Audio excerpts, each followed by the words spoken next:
Hello, House Church friends. Hope that you've been having a good week this week. We are continuing to journey together in our house churches. I mentioned last week that I've been able to get out to a number of them. I think there's 10 house churches that are functioning right now, and there are some people who in our church that aren't connected with a house church, and so I think we've got opportunities to actually expand that number from 10.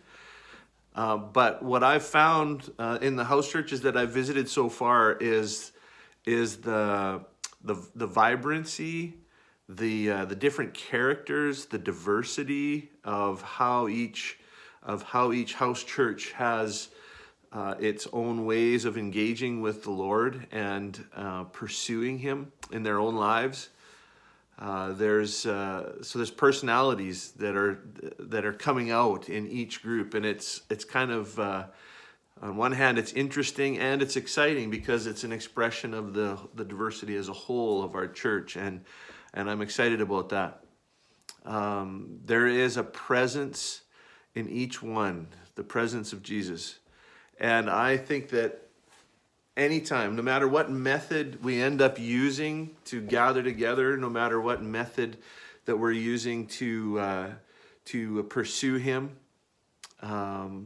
whether it's a large corporate gathering or whether it's a small corporate gathering, honestly, those things are secondary. The methods are secondary.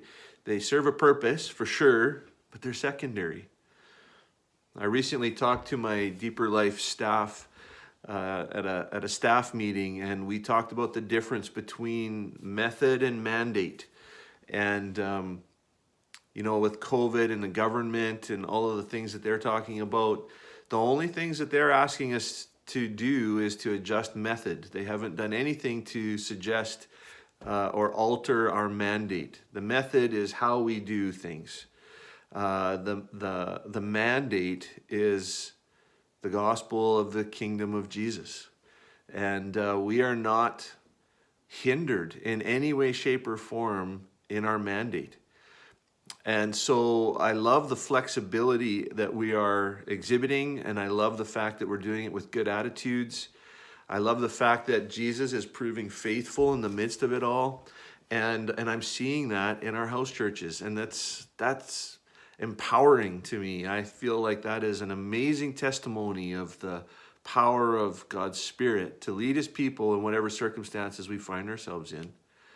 So I want to encourage you with that even though we have seeming obstacles that adjust how we live, the core of what it is that Jesus is calling us to, that's alive and well. And we're doing, I think, a really good job of pursuing Him together. So I want to encourage you in that.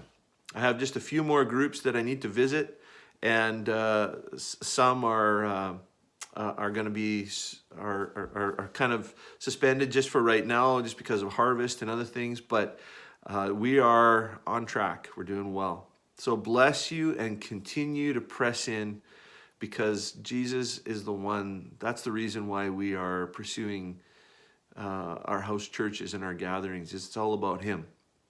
He really matters. And today in your house church, you're going to be exploring this main idea about the great exchange. And there's a phrase that comes out of that, and it's this: the great exchange leads us to engage. And so I want you in your house church today to allow yourself to really dig into that idea. What does it mean? In fact, that's one of the questions that you're going to be wrestling with is, what does the great exchange leads us to engage mean? And you're going to be looking at a passage in 2 Corinthians, and it talks about how Jesus has performed this great exchange for us, where he's given us a new identity. But we're also going to be looking at the fact that we have this old identity that's battling simultaneously with it. And I've always been a firm believer that To follow Jesus means to try and figure out what life looks like in our daily lives. If we fail to do that, or if we just allow ourselves to imagine that He's saved us and put us in a lifeboat and we're just hanging on by the skin of our teeth to get through this life so that we can get to the next one, I think we're missing a big part of what He teaches us in His Word and what His desires for us are. He has so much more. You hear me say that thousands of times. There's so much more. And I believe that. I believe that with all of my heart, that there's so much more for you. Frustrations that you might be having, He has more victory for you. Struggles that you might be having emotionally, physically, He has victory that He wants to release into your life. How do we appropriate that?